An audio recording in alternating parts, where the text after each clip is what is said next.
ಓಂ ಶ್ರೀ ಗುರು ಬಸವಲಿಂಗಾಯ ನಮಃ. ಶ್ರೀ ಬಸವ ಟಿವಿಯ ಸಮಸ್ತ ಸಹೃದಯ ವೀಕ್ಷಕ ಬಂಧುಗಳಿಗೆ ಶರಣು ಶರಣಾರ್ಥಿ. ವರಗುರು ಶರಣರ ಚಟುವಟಿಕೆಗಳ ಲವಲವಿಕೆಯ ನವಚೇತನವ ನೀಯುವ ವಾಚಸ್ಪತಿಗಳ ವಾಗ್ಜಾಲ ಮಣಿಮಾಲೆ ಕಾರ್ಯಕ್ರಮವಾದಂಥ ವಚನವಾಣಿ ಕಾರ್ಯಕ್ರಮಕ್ಕೆ ತಮ್ಮೆಲ್ಲರಿಗೂ ಆತ್ಮೀಯವಾದಂಥ ಸ್ವಾಗತ ಸುಸ್ವಾಗತ. ಪ್ರಿಯ ವೀಕ್ಷಕರೇ, ವಚನವಾಣಿ ಕಾರ್ಯಕ್ರಮದ ಮುಖೇನ ಸಾಕಷ್ಟು ವಚನಗಳನ್ನು ಕೇಳ್ತಾ ಇದ್ದೀರಿ. ಗೌಪ್ಯ ವಚನಕಾರರ ನಾಮಧೇಯಗಳನ್ನು ಪರಿಚಯ ಮಾಡ್ಕೊಳ್ತಾ ಇದ್ದೀರಿ. ಹಾಗೆ ವಚನಗಳು ಏನೆಲ್ಲ ಅರ್ಥವನ್ನು ಸಾರ್ತಾ ಇದೆ ಆ ಎಲ್ಲ ಸಾರವನ್ನು ನಮ್ಮ ಜೀವನಕ್ಕೆ ಅಳವಡಿಸಿಕೊಳ್ತಾ ಸುಸ್ಥಿರ ಜೀವನ ಸುಸ್ಥಿರ ಸಮಾಜದತ್ತ ನಾವೆಲ್ಲ ಸಾಗ್ತಾ ಇದ್ದೀವಿ ಅಂತ ಪರಿಭಾವಿಸ್ತಾ ಇಂದಿನ ಈ ಸಂಚಿಕೆಯನ್ನು ಆರಂಭಿಸೋಣ. ಸಂಚಿಕೆಯ ಮೊದಲ ವಚನ ಯಾವುದು ನೋಡೋಣ ಬನ್ನಿ. ಎಮ್ಮ ತಾಯಿ ನಿಂಬವ್ವೇ ನೀರ ನೆರೆದುಂಬಳು, ಎಮ್ಮಯ್ಯ ಚನ್ನಯ್ಯರಾಯ ಕಂಪಣವ ಹೂರುವ, ಎಮಗಾರೂ ಇಲ್ಲವೆಂಬಿರಿ ಎಮ್ಮಕ್ಕ ಕಂಚಿಯಲ್ಲಿ ಬಾಣಸವ ಮಾಡುವಳು, ಎಮಗಾರೂ ಇಲ್ಲವೆಂಬಿರಿ ಎಮ್ಮ ಅಜ್ಜರಜ್ಜರು ಹಡೆದ ಭಕ್ತಿಯ ನಿಮ್ಮ ಕೈಯಲೂ ಕೊಂಬೆ ಕೂಡಲ ಸಂಗಮದೇವ. ಬಸವಣ್ಣನವರ ಈ ವಚನದ ಅರ್ಥ: ನಮ್ಮ ತಾಯಿ ಶಿವಭಕ್ತೆ ನಿಂಬೆವ್ವಳು. ಅವಳು ಅನ್ಯರ ಮನೆಯಲ್ಲಿ ನೀರ ಹೊರುವ ಕಾಯಕದಿಂದ ಗಳಿಸಿ ಉಣ್ಣುತ್ತಾಳೆ. ನಮ್ಮ ತಂದೆ ಮಹಾನುಭಾವ ಮಾದಾರ ಚೆನ್ನಯ್ಯನು. ಆತ ಕಂಚೀಪುರದ ಅರಸನ ಆಜ್ಞೆಯ ಪಾಲಿಸುವ ಸೇವಕನಾಗಿರುವನು. ಜಡಮತಿಗಳೇ, ನಮಗಾರೂ ಇಲ್ಲ ಅನಾಥರೆನ್ನುವಿರಿ. ನಮ್ಮಕ್ಕನು ಕಂಚೀಪುರದಲ್ಲಿ ಅಡಿಗೆ ಮಾಡುವ ಕಾಯಕ ಕೈಗೊಂಡಿರುವಳು. ನಮಗೆ ಯಾರೂ ಇಲ್ಲವೆಂದೇಕೆ ನುಡಿಯುವಿರಿ? ನಮ್ಮ ತಾತಂದಿರ ತಾತರೂ ಕೂಡ ಪಡೆದ ನಿಜ ಭಕ್ತಿಯು ನಿಮ್ಮ ಕಾರುಣ್ಯದ ಕೈಗಳಿಂದ ಕೊಳ್ಳುವೆನು ಶಿವನೇ, ಕರುಣಿಸು ಎಂಬುದೇ ಈ ವಚನದ ತತ್ವಾನುಭವವಾಗಿದೆ. ಮುಂದಿನ ವಚನ: ಗೋತ್ರ ನಾಮವ ಬೆಸಗೊಂಡಡೆ ಮಾತನೂಕದೆ ಸುಮ್ಮನಿದ್ದಿರಿ ದೇನಯ್ಯ, ತಲೆಯ ಕುತ್ತಿ ನೆಲವ ಬರೆಯುತ್ತಿದ್ದಿರೇನಯ್ಯ, ಗೋತ್ರ ಮಾದಾರ ಚೆನ್ನಯ್ಯ ಡೋಹಾರ ಕಕ್ಕಯ್ಯನೆಂಬುದೇನು ಕೂಡಲ ಸಂಗಮದೇವ. ಬಸವಣ್ಣನವರ ಈ ವಚನದ ಅರ್ಥವನ್ನು ನೋಡೋಣ. ಸಂಪ್ರದಾಯ ನಿಷ್ಠರಾದ ಸನಾತನಿಗಳಾರಾದರೂ ಬಂದು ನಂದಿ, ಭೃಂಗಿ, ಷಣ್ಮುಖ, ವೀರಭದ್ರ ಮುಂತಾದ ಶೈವ ಹಾಗೂ ವಶಿಷ್ಠ, ವಿಶ್ವಾಮಿತ್ರ, ಕಶ್ಯಪ, ಭಾರದ್ವಾಜ ಮುಂತಾದ ವೈದಿಕ ಗೋತ್ರಗಳಲ್ಲಿ ನಿಮ್ಮದು ಯಾವ ಗೋತ್ರವೆಂದು ಕೇಳಿದರೆ ಮಾತನಾಡದೆ ಉತ್ತರಿಸದೆ ಏಕೆ ಸುಮ್ಮನಿರುವಿರಿ? ಅಸಹಾಯಕನಾಗಿ ತಲೆಯ ತಗ್ಗಿಸಿ ನೆಲವನ್ನು ಬರೆಯುತ್ತಲೇಕೆ ಕುಳಿತಿರುವಿರಿ? ನಮ್ಮದು ಮಾದಾರ ಚೆನ್ನಯ್ಯನ ಗೋತ್ರ, ಡೋಹಾರ ಕಕ್ಕಯ್ಯನ ಗೋತ್ರವೆಂದು ಧೈರ್ಯವಾಗಿ ಹೇಳಿರಿ ಎಂಬುದೇ ಈ ವಚನದ ತತ್ವಾನುಭವವಾಗಿದೆ. ಮುಂದಿನ ವಚನ: ಕೈಯ ಬೋರಿಗೆ ಮಂಡೆಯ ಮೇಲೆ ಸಿಂಬೆ, ಸಿಂಬಕನ ಮನೆಗೆ ಮಗನಾನಯ್ಯ, ಕೂಡಲ ಸಂಗಮ ದೇವಯ್ಯ, ಮಂಚದ ಕೋಡೇರಿ ಬಂದ ತೊತ್ತಿನ ಮಗ ನಾನಯ್ಯ. ಬಸವಣ್ಣನವರ ಈ ವಚನದ ಅರ್ಥ: ಕೈಯಲ್ಲಿ ಕಸಬರಿಗೆ ಹಿಡಿದು ತಲೆಯ ಮೇಲೆ ಸುತ್ತಿದ ಸಿಂಬೆಯನಿಟ್ಟು ಕಸವ ಹೊರುತ್ತ ನಿರ್ಮಲಗೊಳಿಸುವ ಸೇವಕನ ಮಗ ನಾನು. ಅಯ್ಯ ಶಿವನೇ, ನಿಮ್ಮ ನಿಜ ಧರ್ಮಾಚಾರವೆಂಬ ಮಂಚದೊಂದಿಗೆ ದಾನವಾಗಿ ಬಂದ ತೊತ್ತು ಕೆಲಸ ಮಾಡುವವರ ಮಗ ನಾನು. ಆದ್ದರಿಂದ ಎನಗಿಂತ ಕಿರಿಯರಿಲ್ಲ ಎಂಬುದೇ ಈ ವಚನದ ತತ್ವಾನುಭವವಾಗಿದೆ. ಮುಂದಿನ ವಚನ: ಹೊಕ್ಕಲ್ಲಿ ಹೊಕ್ಕು ನಿಮ್ಮೊಕ್ಕುದ ನುಂಬವನ ಕುಲವೇನೋ ದೇವ, ನೀನೊಲಿದವನ ಸ್ವಾಮಿ ನೀ ಹಿಡಿದವನ ಕುಲವೇನೋ, ಕುಲಕ್ಕೆ ತಿಲಕ ನಮ್ಮ ಮಾದಾರ ಚೆನ್ನಯ್ಯ, ನಿಮ್ಮಿಂದಧಿಕ ಕೂಡಲ ಸಂಗಮದೇವ. ಬಸವಣ್ಣನವರ ಈ ವಚನದ ಅರ್ಥ: ತಾನು ಬೆರೆಯಬೇಕಾಗಿದ್ದ ಶಿವತತ್ವದಲ್ಲಿ ಬೆರೆತು ಕಾಯಕ ದಾಸೋಹಿಯಾಗಿ ನಿಮ್ಮ ಒಕ್ಕ ಮಿಕ್ಕ ಪ್ರಸಾದವನುಂಡು ಸಂತೃಪ್ತನಾಗಿರುವ ನಿಜ ಭಕ್ತನ ಕುಲವ ನೆನೆಸುವುದೆಂದರೇನೋ? ದೇವದೇವ, ನೀನೊಲಿದವನಲ್ಲಿ ಕುಲವ ನೋಡುವುದೆಂದರೇನೋ? ಜಗದೊಡೆಯನಾದ ಪರಶಿವನೇ, ನೀನೊಲಿದು ಕೈ ಹಿಡಿದು ಮುನ್ನಡೆಸುತ್ತಿರುವ ಸದ್ಭಕ್ತನ ಕುಲವ ನೋಡುವುದೆಂದರೇನೋ? ಸಕಲ ಕುಲಕ್ಕೆಲ್ಲ ತಿಲಕದಂತಿರುವ ನಮ್ಮ ಮಹಾನುಭಾವ ಮಾದಾರ ಚೆನ್ನಯ್ಯ ನಿಮಗಿಂತಲೂ ಅಧಿಕ ಎಂಬುದೇ ಈ ವಚನದ ತತ್ವಾನುಭವವಾಗಿದೆ. ಮುಂದಿನ ವಚನ: ದಾಸಿಪುತ್ರನಾಗಲಿ ವೇಶ್ಯಾಪುತ್ರನಾಗಲಿ ಶಿವದೀಕ್ಷೆಯಾದ ಬಳಿಕ ಸಾಕ್ಷಾತ್ ಶಿವನೆಂದು ವಂದಿಸಿ ಪೂಜಿಸಿ ಪಾದೋದಕ ಪ್ರಸಾದವ ಕೊಂಬುದೇ ಯೋಗ್ಯ. ಹೀಗಲ್ಲದೆ ಉದಾಸೀನವ ಮಾಡಿ ಬಿಡುವವರಿಗೆ ಪಂಚಮಹಾಪಾತಕ ನರಕ ಕಾಣ ಕೂಡಲ ಸಂಗಮ ದೇವ. ಬಸವಣ್ಣನವರ ಈ ವಚನದ ಅರ್ಥ: ದಾಸಿಗೆ ಹುಟ್ಟಿದ ಮಗನೇ ಆಗಿರಲಿ ಅಥವಾ ವೇಶ್ಯೆಗೆ ಹುಟ್ಟಿದ ಮಗನೇ ಆಗಿರಲಿ, ಯಾರಾದರೇನು ಅವನಿಗೆ ಶಿವಜ್ಞಾನೋದಯವಾಗಿ ಶಿವದೀಕ್ಷೆಯಾಗಿ ತನು ಮನ ಭಾವದಲ್ಲಿನ ಅಣವ ಮಾಯ ಕಾರ್ಮಿಕ ಮಲತ್ರಯವ ಕಳೆದು ಶುದ್ಧಗೊಂಡು ಸದ್ಗುರುವಿನಿಂದ ಶಿವದೀಕ್ಷಾ ಸಂಸ್ಕಾರವಾಗಿ ಇಷ್ಟಪ್ರಾಣ ಭಾವಲಿಂಗ ಸಂಬಂಧವಾದ ಬಳಿಕ ಆತ ಸಾಕ್ಷಾತ್ ಶಿವಸ್ವರೂಪವೆಂದು ನಿಸ್ಸಂಶಯವಾಗಿ ನಂಬಿ ವಂದಿಸಿ ಪಾದಾರ್ಚನೆಯ ಮಾಡಿ ಪಾದೋದಕವ ಪ್ರಸಾದವ ಪಡೆದುಕೊಂಬುದೇ ಯೋಗ್ಯವಾದುದು. ಆತನೊಂದಿಗೆ ಈ ರೀತಿಯಾಗಿ ಆಚರಿಸದೆ ಅಗೌರವದಿಂದ ಕಂಡು ತಿರಸ್ಕರಿಸಿ ಬಿಡುವವರಿಗೆ ಗುರುಲಿಂಗ ಜಂಗಮ ಪಾದೋದಕ ಪ್ರಸಾದ ದ್ರೋಹವೆಂಬ ಪಂಚಮಹಾಪಾತಕವು ಎಂಬ ನರಕವೇ ಗುರಿಯಾಗುವುದು ಎಂಬುದು ಈ ವಚನದ ತತ್ವಾನುಭವವಾಗಿದೆ. ಮುಂದಿನ ವಚನ ಯಾವುದು ಅಂತ ನೋಡೋಣ. ಕಕ್ಕಯ್ಯ ನೆನಗೆ ಕಾಮಧೇನುವಯ್ಯ, ಚೆನ್ನಯ್ಯ ನೆನಗೆ ಕಲ್ಪವೃಕ್ಷವಯ್ಯ, ಹರಳಯ್ಯ ನೆನಗೆ ಚಿಂತಾಮಣಿಯಯ್ಯ, ಕೆಂಭಾವಿ ಭೋಗಯ್ಯ ನೆನಗೆ ಸುಧಾಬ್ಧಿಯಯ್ಯ, ಶಿವನಾಗಮಯ್ಯ ನೆನಗೆ ಪರಶದ ಗಿರಿಯಯ್ಯ, ಇಂತಿ ಐವರ ಕಾರುಣ್ಯ ಪ್ರಸಾದವ ಕೊಂಡು ಬದುಕಿದ್ದೆನಯ್ಯ ಮರುಳಶಂಕರ ಪ್ರಿಯ ಸಿದ್ಧರಾಮೇಶ್ವರಯ್ಯ. ವೈದ್ಯ ಸಂಗಣ್ಣ ಎಂಬಂಥ ಗೌಪ್ಯ ವಚನಕಾರರು ಬರೆದಿರುವಂಥ ಈ ವಚನದ ಅರ್ಥವನ್ನು ನೋಡೋಣ. ಎನಗೆ ಅನುಭಾವಿಯಾದ ಡೋಹರ ಕಕ್ಕಯ್ಯನೇ ಕಾಮಿಸಿದ್ದನ್ನು ಕೊಡುವ ಕಾಮಧೇನುವು, ಎನಗೆ ಮಹಾಮಹಿಮನಾದ ಮಾದಾರ ಚೆನ್ನಯ್ಯನೇ ಕಲ್ಪಿಸಿದ್ದನ್ನು ಕೊಡುವ ಕಲ್ಪತರುವು, ಎನಗೆ ಹರರೂಪಿಯಾದ ಹರಳಯ್ಯನೇ ಚಿಂತಿಸಿದ್ದನ್ನು ಕೊಡುವ ಚಿಂತಾಮಣಿಯು, ಎನಗೆ ಕೆಂಭಾವಿ ಭೋಗಯ್ಯನೇ ಜ್ಞಾನಾಮೃತದ ಸಾಗರನು, ಎನಗೆ ಶಿವರೂಪಿಯಾದ ಶಿವನಾಗಮಯ್ಯನೇ ತನ್ನಂತೆ ಶಿವಸ್ವರೂಪ ಮಾಡಿಕೊಳ್ಳುವ ಪರುಷದ ಪರ್ವತವು, ಈ ತೆರನಾಗಿರುವ ಐವರ ಕಾರುಣ್ಯವೆಂಬ ಮಹಾಪ್ರಸಾದವ ಪಡೆದು ನಾನು ಸ್ವಯಂ ಲಿಂಗಿಯಾಗಿ ಅಮರನಾದೆನು ಎಂಬುದೇ ಈ ವಚನದ ತತ್ವಾನುಭವವಾಗಿದೆ. ಮುಂದಿನ ವಚನ ನೋಡೋಣ. ನೀರು ಗಟ್ಟಿಗೊಂಡು ಮುತ್ತಪ್ಪುದಲ್ಲದೆ ಮುತ್ತು ನೀರಪ್ಪುದೇನಯ್ಯ, ಹಾಲು ಹೆಪ್ಪುಗೊಂಡು ತುಪ್ಪವಪ್ಪುದಲ್ಲದೆ ತುಪ್ಪ ಹಾಲಪ್ಪುದೇನಯ್ಯ, ಹೀನ ಜಾತಿಯಲ್ಲಿ ಜನಿಸಿದ ನರನು ಗುರುವಿನ ಕಾರುಣ್ಯದಿಂದ ಶಿವಜಾತನಾದವನು, ಮರಳಿ ನರನಪ್ಪನೇ ಅಯ್ಯ ಅಖಂಡೇಶ್ವರ. ಷಣ್ಮುಖ ಶಿವಯೋಗಿಗಳು ಬರೆದಿರುವಂಥ ಈ ವಚನದ ಅರ್ಥ: ಸ್ವಾತಿಯ ನೀರು ಸಮುದ್ರದ ಸಿಂಪಿನಲ್ಲಿ ಗಟ್ಟಿಗೊಂಡು ಮುತ್ತಾಗುವುದು, ಆದರೆ ಆ ಮುತ್ತು ಮರಳಿ ನೀರಾಗುವುದೇ?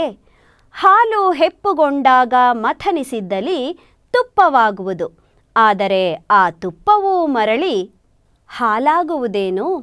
ಈ ದೃಷ್ಟದಂತೆ ಸಂಪ್ರದಾಯಿಗಳು ಕೀಳೆಂದು ಭಾವಿಸಿದ ಜಾತಿಯಲ್ಲಿ ಜನಿಸಿದ ಮಾನವನು ಸದ್ಗುರು ಕಾರುಣ್ಯದಿಂದ ಶಿವದೀಕ್ಷಾ ಸಂಸ್ಕಾರ ಪಡೆದು ಶಿವತತ್ವದಲ್ಲಿ ಜನಿಸಿದ ಬಳಿಕ ಆತ ಮರಳಿ ಲೋಕದ ಭವಿಮಾನವನಾಗುವನೇ ದೇವ, ಆಗನೂ ಎಂಬುದೇ ಈ ವಚನದ ತತ್ವಾನುಭವ. ಮುಂದಿನ ವಚನ ನೋಡೋಣ. ಜಾತಿ ಪೂರ್ವಾಶ್ರಮವ ಕಳೆದು ಸೂತಕ ಪಾತಕಗಳ ನಳಿದು ಅಂಗತ್ರಯಗಳಲ್ಲಿ ಮುಸುಕಿದ ಅಜ್ಞಾನ ತಾಮಸವ ಜರಿದು ಲಿಂಗತ್ರಯಗಳಲ್ಲಿ ಸಂಗ ಸಮರಸವ ನರಿದು ಶರಣಂಗೆ ಉತ್ಪತ್ತಿ ಸ್ಥಿತಿ ಲಯಗಳಿಲ್ಲ ನೋಡ, ಅದೇನು ಕಾರಣವೆಂದಡೆ ಇಷ್ಟಲಿಂಗದಲ್ಲಿ ಉತ್ಪತ್ತಿ, ಪ್ರಾಣಲಿಂಗದಲ್ಲಿ ರಕ್ಷಣೆ, ಭಾವಲಿಂಗದಲ್ಲಿ ಬಯಲನೈದಿದ ಮಹಾಶರಣಂಗೆ ಹುಟ್ಟು ಹೊಂದುಗಳು ನಷ್ಟವಾದವಯ್ಯ ಅಖಂಡೇಶ್ವರ.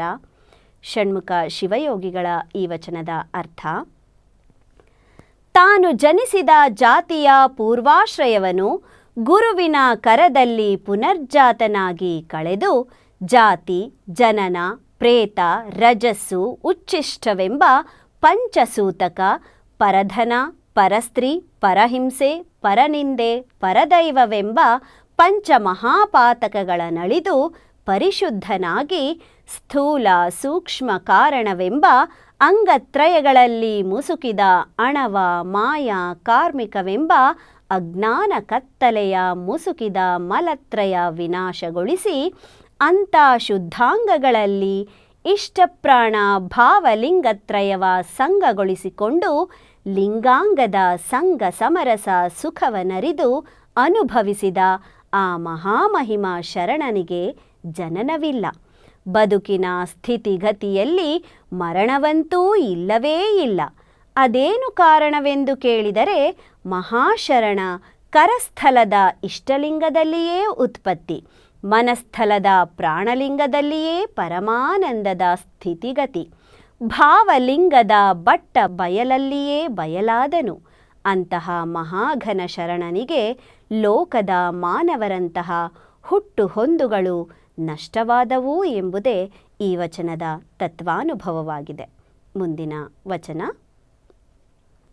ನಾನಾ ವರ್ಣದ ಕಾಷ್ಟವ ಸುಟ್ಟಲ್ಲಿ ಏಕವರ್ಣದ ಬೂದಿಯಪ್ಪುದಲ್ಲದೆ ಅಲ್ಲಿ ಕಾಷ್ಟದ ಕುಲವು ಉಂಟೇನಯ್ಯ. ತೊಟ್ಟು ಬಿಟ್ಟ ಹಣ್ಣು ಮರಳಿ ತೊಟ್ಟು ಹತ್ತಬಲ್ಲುದೇನಯ್ಯ. ಕಷ್ಟ ಜನ್ಮದಲ್ಲಿ ಹುಟ್ಟಿದಾತನಾದಡಾಗಲಿ ನೆಟ್ಟನೆ ಶ್ರೀಗುರು ಕಾರುಣ್ಯವ ಪಡೆದು ಇಷ್ಟಲಿಂಗ ಸಂಬಂಧಿಯಾಗಿ ಆಚಾರ ಕ್ರಿಯಾ ಸಂಪನ್ನನಾದ ಶರಣನ ಜಾತಿ ಪೂರ್ವಾಶ್ರಯವನೆತ್ತಿ ದೂಷಿಸುವ ಪಾತಕರ ಬಾಯಲ್ಲಿ ಬಾಲ ಹುಳು ಸುರಿಯದೆ ಮಾಣ್ಪವೇ ಹೇಳ ಅಖಂಡೇಶ್ವರ. ಷಣ್ಮುಖ ಶಿವಯೋಗಿಗಳು ಬರೆದಿರುವಂತಹ ಈ ವಚನದ ಅರ್ಥ ನೋಡೋಣ. ಹಲವು ಜಾತಿ ವರ್ಣದ ಕಟ್ಟಿಗೆಯನ್ನು ಅಗ್ನಿಯಲ್ಲಿ ಸುಟ್ಟಲ್ಲಿ ಆಗ ಒಂದೇ ಬಿಳಿ ಬಣ್ಣದ ಬೂದಿಯಾಗುವುದಲ್ಲದೆ ಅಲ್ಲಿ ಮತ್ತೆ ಪೂರ್ವದ ಮರದ ಕಟ್ಟಿಗೆಯ ಕುಲವು ಉಳಿಯುವುದೇನು? ಪರಿಪಕ್ವಗೊಂಡು ಮರದ ಸಂಬಂಧದ ತುಂಬನು ಕಳಚಿ ಬಿದ್ದ ಹಣ್ಣು ಮತ್ತೆ ಮರಳಿ ಆ ಮರದ ತುಂಬಿಗೆ ಅಂಟಬಲ್ಲದೇನು?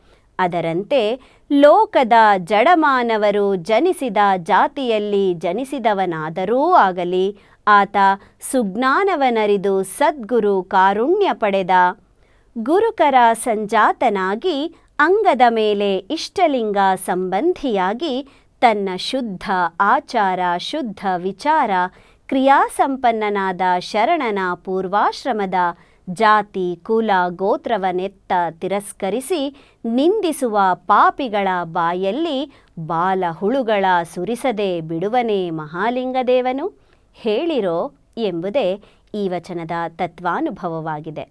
ಮುಂದಿನ ವಚನ ನೋಡೋಣ. ಲಿಂಗ ಪ್ರಸಾದಿಗಳಲ್ಲದವರ ಸಂಘ ಪಂಚಮಹಾಪಾತಕವೆಂದುದು ಗುರುವಚನ. ಲಿಂಗ ಪ್ರಸಾದಿಗಳಲ್ಲದವರ ಸಂಘ ಭಂಗವೆಂದುದು ಲಿಂಗವಚನ. ಆಸನೆ ಶಯನೆ ಯಾನೆ ಸಂಪರ್ಕೆ ಸಹಭೋಜನೆ ಸಂಚರಂತಿ ಮಹಾಘೋರ ನರಕೆ ಕಾಲಮಕ್ಷಯಂ ಎಂದುದಾಗಿ ಕೂಡಲ ಚನ್ನ ಸಂಗಯ್ಯ ನಿಮ್ಮ ಶರಣಂಗೆ ಶರಣೆಂದು ಶುದ್ಧ. ಚನ್ನ ಬಸವಣ್ಣನವರ ಈ ವಚನದ ಅರ್ಥವನ್ನು ನೋಡೋಣ.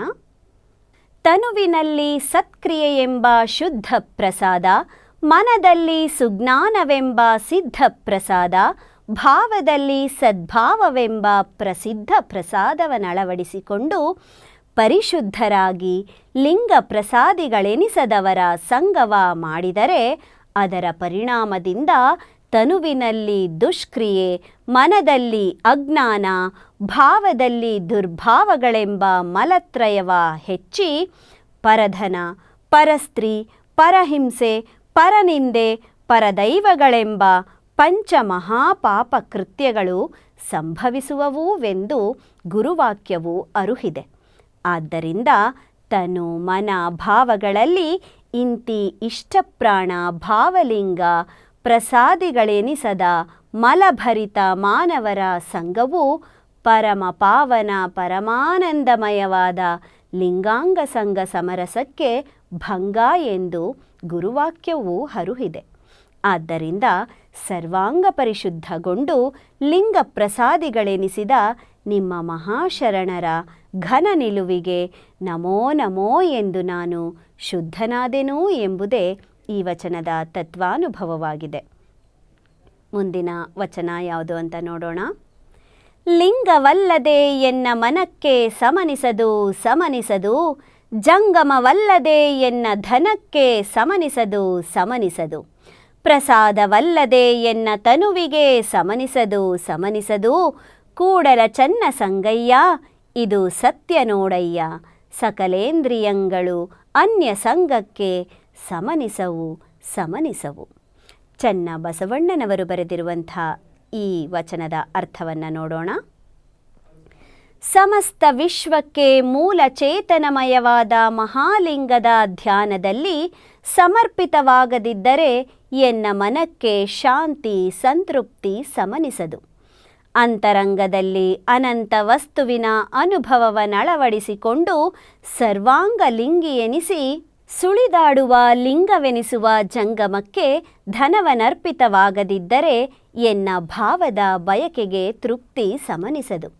ಮರವೆಯ ಮಬ್ಬು ಹರಿಸುವ ಅರಿವಿನ ಗುರುಪ್ರಸಾದಕ್ಕೆ ಎನ್ನ ತನುಕ್ರಿಯೆ ಸಮರ್ಪಿತವಾಗದಿದ್ದರೆ ತನುವಿಗೆ ಸತ್ಯ ಸದಾಚಾರ ಲಿಂಗವು ಸಮನಿಸದು. ಎನ್ನ ಮೂಲ ಕಾರಣವಾದ ಪರಶಿವನೇ ಇಂತಿ ಲಿಂಗ ಜಂಗಮ ಪ್ರಸಾದಕ್ಕೆ ಎನ್ನ ಮನ ಧನು ತನು ಸಮರ್ಪಿಸುವುದೇ ಸತ್ಯ ಸಮರ್ಪಣಾ ಕ್ರಮವು. ಇಂತಿ ಅರ್ಪಣಾ ಕ್ರಮದಿಂದ ಎನ್ನ ಜ್ಞಾನೇಂದ್ರಿಯ ಕರ್ಮೇಂದ್ರಿಯಗಳು ಪರಿಶುದ್ಧಗೊಂಡು ಲಿಂಗ ಪ್ರಸಾದವಲ್ಲದೆ ಅನ್ಯ ವಿಷಯ ಸಂಘಕ್ಕೆ ಹರಿಯವು ಎಂಬುದೇ ಈ ವಚನದ ತತ್ವಾನುಭವವಾಗಿದೆ. ಮುಂದಿನ ವಚನ ನೋಡೋಣ. ಲಿಂಗವಿಲ್ಲದೆ ನಡೆವನ, ಲಿಂಗವಿಲ್ಲದೆ ನುಡಿವನ, ಲಿಂಗವಿಲ್ಲದೆ ಸಂಗವ ಮಾಡುವನ ಅಂಗ ಸೂತಕ ಮುಟ್ಟಲಾಗದು. ಲಿಂಗವಿಲ್ಲದೆ ನುಡಿವ ಶಬ್ದ ಸೂತಕವ ಕೇಳಲಾಗದು. ಲಿಂಗವಿಲ್ಲದೆ ಗಮಿಸಿದಡೆ ಆ ನಡೆ ನುಡಿಗೊಮ್ಮೆ ವ್ರತಗೇಡಿ. ಶಿವಶಿವ ಲಿಂಗವಿಲ್ಲದೆ ಉಗುಳ ನುಂಗಿದಡೆ ಅಂದಂದಿಗೆ ಕಿಲ್ಬಿಷ ಕೂಡಲ ಚನ್ನ ಸಂಗಮ ದೇವ. ಚನ್ನ ಬಸವಣ್ಣನವರ ಈ ವಚನದ ಅರ್ಥವನ್ನು ನೋಡೋಣ. ತನುಮನ ಭಾವ ಸರ್ವಾಂಗದಲ್ಲಿಯೂ ಪರಮ ಪವಿತ್ರವೆನಿಸುವ ಪರಶಿವಲಿಂಗವನ್ನಳವಡಿಸಿಕೊಳ್ಳದೆ ಅಜ್ಞಾನ ಅನಾಚಾರವೆಂಬ ಮಲ ಮಿಶ್ರಿತವಾಗಿದ್ದು ತನ್ನ ನಡೆಯಲ್ಲಿ ಸದಾಚಾರವೆಂಬ ಲಿಂಗ ಸಂಬಂಧವಿಲ್ಲದೆ ನಡೆಯುವವನ ಹಾಗೂ ನುಡಿದ ನುಡಿಯಲ್ಲಿ ಸತ್ಯ ಶುದ್ಧಿ ಎಂಬ ಪ್ರಸಾದಲಿಂಗ ಸಂಬಂಧವಿಲ್ಲದೆ ಮಾತ ನುಡಿಯುವವನ ಮತ್ತು ಶ್ರೋತ್ರ ತ್ವಚ ನೇತ್ರ ಜಿಹ್ವೆ ನಾಶಿಕವೆಂಬ ಪಂಚೇಂದ್ರಿಯಗಳಲ್ಲಿ ಪ್ರಸಾದಲಿಂಗ ಜಂಗಮಲಿಂಗ ಶಿವಲಿಂಗ ಗುರುಲಿಂಗ ಆಚಾರಲಿಂಗವೆಂಬ ಲಿಂಗ ಸಂಬಂಧವಿಲ್ಲದೆ ಶಬ್ದ ಸ್ಪರ್ಶ ರೂಪ ರಸ ಗಂಧಗಳೆಂಬ ವಿಷಯ ಪದಾರ್ಥಗಳೊಂದಿಗೆ ಸಂಗವ ಮಾಡಿದವನ ಅಂಗವು ಅನಾಚಾರವೆಂಬ ಮೈಲಿಗೆಯಿಂದ ಕೂಡಿರುವುದರಿಂದ ಅವನ ಅಂಗ ಪವಿತ್ರವೆಂದು ಭಾವಿಸಿ ಸ್ಪರ್ಶಿಸಲಾಗದು. ನುಡಿವ ಮಾತಿನಲ್ಲಿ ಸುಜ್ಞಾನ ಸತ್ಯ ಮೃದು ಮಂಗಲ ಮುಂತಾದ ಪರಿಶುದ್ಧತೆಯಿಂದ ಕೂಡಿ ನುಡಿವ ಮಾತಿನಲ್ಲಿ ಪ್ರಸಾದಲಿಂಗ ಸಂಬಂಧವಿಲ್ಲದ ನುಡಿಯುವ ಮನವನ್ನು ಮಲಿನ ಮಾಡುವುದರಿಂದ ಅದು ದೋಷಯುಕ್ತವೆಂದರಿದು ಆದರಿಸಿ ಕೇಳಲಾಗದು. ತನ್ನ ಬದುಕಿನ ವ್ಯವಹಾರವ ನಡೆಯಲ್ಲಿ ಸತ್ಯ ಸದಾಚಾರ ಸಂಬಂಧವಿಲ್ಲದೆ ನಡೆದರೆ ಅಂತಹ ಆಚಾರದ ನಡೆ ನುಡಿಯಿಂದ ಮಾನವ ವ್ರತಗೇಡಿ ಎನಿಸುವನು. ಆದ್ದರಿಂದ ಶಿವಶಿವ ಸರ್ವಾಂಗದಲ್ಲಿಯೂ ಪರಮ ಪವಿತ್ರತೆಯ ಪಾವನ ಗಂಗೆ ಎನಿಸುವ ಲಿಂಗ ಸಂಬಂಧವಿಲ್ಲದೆ ಉಗುಳ ನುಂಗಿದರೂ ಅದು ದೋಷಯುಕ್ತವಾಗುವುದು ಎಂಬುದೇ ಈ ವಚನದ ತತ್ವಾನುಭವವಾಗಿದೆ. ಮುಂದಿನ ವಚನ ನೋಡೋಣ. ಅಂಗ ಲಿಂಗ ಸಂಗ ಹಿಂಗಿ ಬಂದ ಸುಖವನಾರಿಗರ್ಪಿಸುವೆ, ಹಿಂಗಲಾಗದು ಶರಣ ಪಥಕ್ಕೆ ಸಲ್ಲದಾಗಿ, ಹಿಂಗಲಾಗದು ಭಕ್ತಿ ಪಥಕ್ಕೆ ಸಲ್ಲದಾಗಿ, ಕೂಡಲ ಚನ್ನ ಸಂಗಮ ದೇವನ ಹಿಂಗಿ ನುಂಗಿದುಗುಳುವೆ ಕಿಲ್ಬಿಷ. ಚನ್ನ ಬಸವಣ್ಣನವರ ಈ ವಚನದ ಅರ್ಥ: ಸ್ಥೂಲ ಸೂಕ್ಷ್ಮ ಕಾರಣವೆಂಬ ತ್ರಿವಿಧ ಅಂಗದಲ್ಲಿ ಅರಿವು ಆಚಾರ ಅನುಭಾವವೆಂಬ ತ್ರಿವಿಧ ಲಿಂಗ ಸಂಬಂಧ ಅಳವಡದೆ ಲಿಂಗ ಸಂಗರಹಿತವಾಗಿ ಬಂದ ಶಬ್ದಸ್ಪರ್ಶ ರೂಪ ರಸ ಗಂಧ ಮುಂತಾದ ಸಕಲ ವಿಷಯ ಭೋಗ ಪದಾರ್ಥವನ್ನು ಯಾರಿಗೆ ಅರ್ಪಿಸಲಿ? ತ್ರಿವಿಧಾಂಗದಲ್ಲಿಯೂ ಲಿಂಗಸಂಗರಹಿತವಾಗಿರಲಾಗದು. ಇದು ಶರಣರ ಶಿವತತ್ವಜ್ಞಾನ ಮಾರ್ಗಕ್ಕೆ ಸಲ್ಲದು. ಪಂಚೇಂದ್ರಿಯಗಳಲ್ಲಿ ಲಿಂಗ ಸಂಗರಹಿತವಾಗಿರಲಾಗದು. ಅದು ಶರಣರ ಶಿವಾದ್ವೈತ ಅಭಿನ್ನ ಭಕ್ತಿಪಥಕ್ಕೆ ಸಲ್ಲದು. ತನು ಮನ ಭಾವ ಕರಣೇಂದ್ರಿಯಗಳಲ್ಲಿ ಮಹಾಲಿಂಗ ಸಂಬಂಧವಿಲ್ಲದೆ ನುಂಗಿದ ಉಗುಳು ಕೂಡ ಪ್ರಸಾದವೆನಿಸದೆ ಮಲಿನವೆನಿಸುವುದು ಎಂಬುದೇ ಈ ವಚನದ ತತ್ವಾನುಭವವಾಗಿದೆ. ಬನ್ನಿ ಮುಂದಿನ ವಚನ ಯಾವುದು ಅಂತ ನೋಡೋಣ. ಅಂಗದ ಮೇಲಣ ಲಿಂಗ ಹಿಂಗಿ ಬಂದ ಸುಖವನಾರಿಗರ್ಪಿಸುವೆ, ಹಿಂಗಲಾಗದು ಭಕ್ತಿ ಪಥಕ್ಕೆ ಸಲ್ಲದಾಗಿ. ಹಿಂಗಲಾಗದು ಶರಣ ಪಥಕ್ಕೆ ಸಲ್ಲದಾಗಿ, ಕೂಡಲ ಸಂಗಮ ದೇವರ ಹಿಂಗಿ ನುಂಗಿದುಗುಳ ಕಿಲ್ಬಿಷ. ಬಸವಣ್ಣನವರ ಈ ವಚನದ ಅರ್ಥವನ್ನು ನೋಡೋಣ. ಸ್ಥೂಲ ಸೂಕ್ಷ್ಮ ಕಾರಣ ತನುಗಳೆನಿಸುವ ತನು ಮನ ಭಾವಗಳಲ್ಲಿ ಸತ್ಕ್ರಿಯೆ ಸುಜ್ಞಾನ ಸದ್ಭಾವವೆಂಬ ಒಳಲಿಂಗವು ಸಂಬಂಧವಾಗಿದ್ದು, ಅಂಗದ ಮೇಲೆ ಸತ್ಕ್ರಿಯಾ ಸ್ವರೂಪದ ಅರ್ಚನೆಗೆ ತಕ್ಕ ಇಷ್ಟಲಿಂಗ ಸಂಬಂಧವಿಲ್ಲದಿದ್ದರೆ ಬಾಳ ಬಟ್ಟೆಯಲ್ಲಿ ಬಂದ ಸಕಲ ಸುಖಭೋಗವನ್ನೂ ಆಚಾರಾಂಗದಿಂದ ಯಾರಿಗೆ ಅರ್ಪಿಸಲಿ?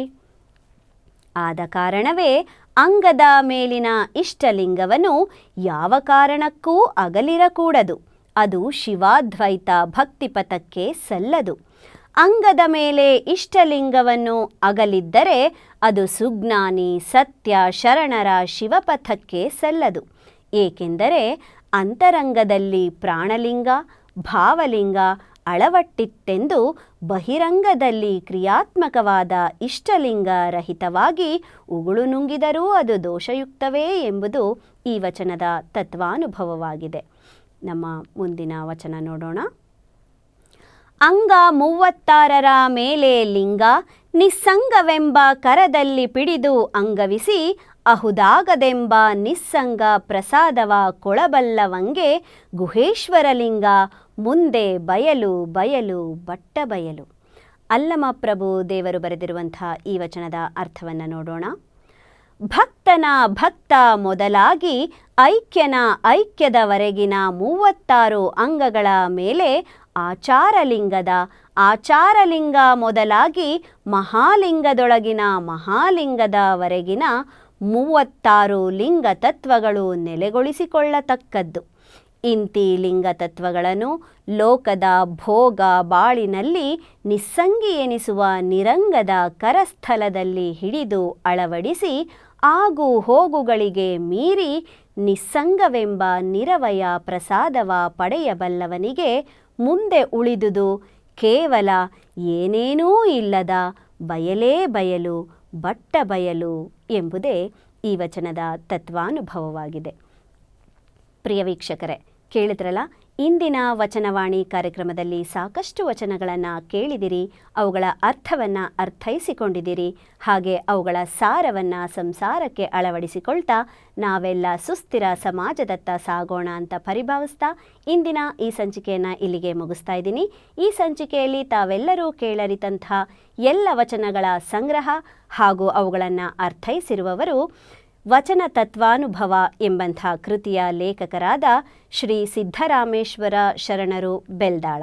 ಇವರ ಮತ್ತೊಂದಷ್ಟು ವಚನಗಳೊಂದಿಗೆ ಮುಂದಿನ ಸಂಚಿಕೆಯಲ್ಲಿ ಭೇಟಿಯಾಗ್ತೀನಿ. ಅಲ್ಲಿವರೆಗೂ ನಿರಂತರವಾಗಿ ನೋಡ್ತಾ ಇರಿ ಶ್ರೀ ಬಸವ ಟಿವಿ. ಇದು ಸಂಸ್ಕಾರದ ಬೆಳಕು.